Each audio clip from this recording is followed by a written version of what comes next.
अस्सलाम वालेकुम, क्या हाल हैं आप सब लोगों की। उम्मीद करता हूँ कि आप सब लोग खैरियत से होंगे। तो शुरू करते हैं आज की वीडियो। और अगर आप मेरे चैनल पर नए हैं तो मेरे चैनल को सब्सक्राइब कर दें और साथ में बेल आइकन को भी ज़रूर दबा दें ताकि मेरी हर नई आने वाली वीडियो आप तक पहुँचती रहे।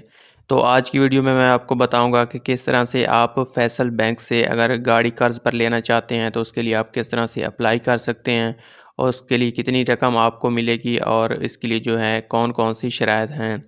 तो चलते हैं अपनी वीडियो की तरफ और देखते हैं कि किस तरह से आप अप्लाई कर सकते हैं। तो आपने वीडियो को स्किप नहीं करना, मुकम्मल देखना है ताकि आपको समझ आ सके। तो सबसे पहले इसके टेन्योर की बात कर लेते हैं कि ये रकम आपको कितने सालों के लिए मिलेगी। तो ये रकम जो है वो आपको 5 सालों के लिए मिलेगी अगर आप 1000 सीसी तक गाड़ी कर्ज़ पर लेना चाहते हैं। और अगर आप 1000 सीसी से ऊपर वाली गाड़ी लेना चाहते हैं तो उसके लिए ये रकम आपको 3 सालों के लिए मिलेगी। मतलब कि आपने ये कर्ज़ जो है वो 3 सालों के अंदर-अंदर वापस करना है। और अगर आप 1000 सीसी वाली गाड़ी लेना चाहते हैं तो उसके लिए आप ये कर्ज़ जो है वो 5 सालों के अंदर-अंदर जो है वो वापस करेंगे। और उसके बाद आपको जो आपकी गाड़ी है उसका 70% जो है वो रकम गाड़ी की मिलेगी आपको टोटल। और बाकी जो 30% वो रकम आपने खुद से अदा करनी है। और इसके लिए आपके को पार्टनर के लिए भी फैसिलिटी मौजूद है। अगर आप मर्द हैं तो आप अपनी बीवी के लिए भी ये कर्ज़ ले सकते हैं। और इसके लिए आपसे जो प्रोसेसिंग फ़ीस है वो तब तक नहीं ली जाएगी जब तक आपका जो फाइनेंसिंग जो है वो अप्रूव नहीं होगी। और 9 साल तक जो पुरानी गाड़ी है वो आपको कर्ज़ के तौर पर मिल सकती है। मतलब कि अगर आप पहले से इस्तेमाल शुदा गाड़ी लेना चाहते हैं तो वो आपको 9 साल तक पुरानी जो गाड़ी है यूज़्ड वो आपको मिल सकती है। और उसके बाद इसकी रेज़िडुअल वैल्यू जो है उसके बारे में बात कर लेते हैं कि वो आपको कितनी रेज़िडुअल वैल्यू मिल सकती है। तो वो आप अगर आप 1 साल के लिए गाड़ी लेना चाहते हैं तो उसके लिए आपको जो इसकी मैक्सिमम रेज़िडुअल वैल्यू है वो 50% तक मिल सकती है। अगर आप 2 साल के लिए लेना चाहते हैं तो 40%। और 3 साल के लिए लेना चाहते हैं तो उसके लिए 35% और 4 साल के लिए 30%। और उसके बाद अगर आप ये रकम 5 सालों के लिए कर्ज़ के तौर पर लेना चाहते हैं तो उसके लिए जो मैक्सिमम रेज़िडुअल वैल्यू है वो आप 25% हासिल कर सकते हैं।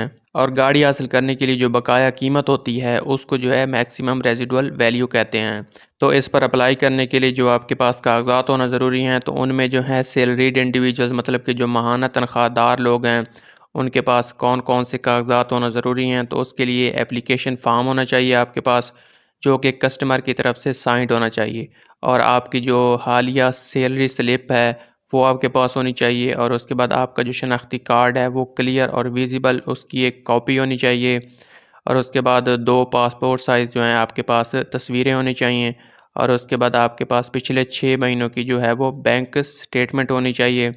और उसके बाद आपका एम्प्लॉयमेंट सर्टिफ़िकेट होना चाहिए मतलब कि आप जो भी जॉब करते हैं उसका सर्टिफ़िकेट होना चाहिए।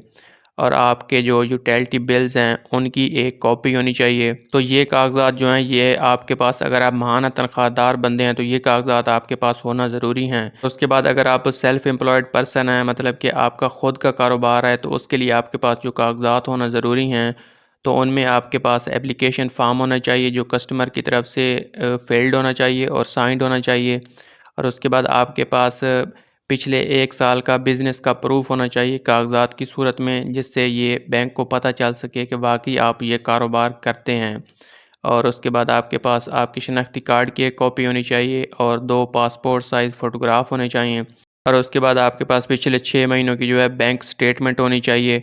और उसके बाद आपके पास यूटिलिटी बिल की एक कॉपी होनी चाहिए। और उसके बाद आप जो भी कारोबार करते हैं या आपका जो भी प्रोफ़ेशन है उसकी एक डिग्री होनी चाहिए जिसकी वैलिड मेंबरशिप आपके पास होनी चाहिए भई कि आप ये वाक़ई जो कारोबार करते हैं वो एप्लीकेबल है और वैलिड जो है वो उसकी आपके पास डिग्री और मेंबरशिप है। जिससे बैंक को तसल्ली हो सके कि वाक़ई आप ये कारोबार जो करते हैं वो वैलिड है। और उसके बाद आपका जो यूटिलिटी बिल है उसकी एक कॉपी होना ज़रूरी है। और उसके बाद इसका एलिजिबिलिटी क्राइटेरिया जो है वो देख लेते हैं कि इसके लिए कौन-कौन से लोग जो हैं वो अप्लाई कर सकते हैं। तो इसके लिए पाकिस्तानी होना ज़रूरी है मतलब कि जो पाकिस्तान के रिहायशी हैं या पाकिस्तानी हैं वो लोग इसके लिए अप्लाई कर सकते हैं। और इसके लिए जो आपकी इनकम होना मंथली आमदन या मंथली इनकम आपका होना ज़रूरी है।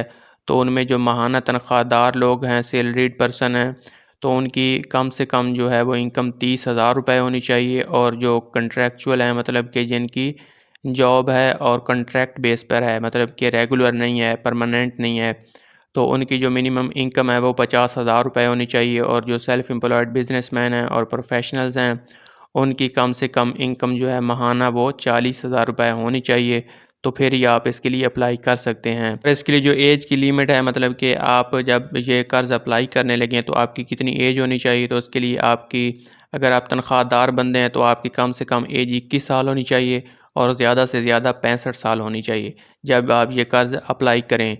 और उसके बाद अगर आप सेल्फ़ एम्प्लॉयड बिज़नेसमैन हैं और सेल्फ़ एम्प्लॉयड प्रोफेशनल हैं तो उसके लिए आपकी एज जो है वो कम से कम 21 साल होनी चाहिए और ज़्यादा से ज़्यादा जो है वो 70 साल होनी चाहिए।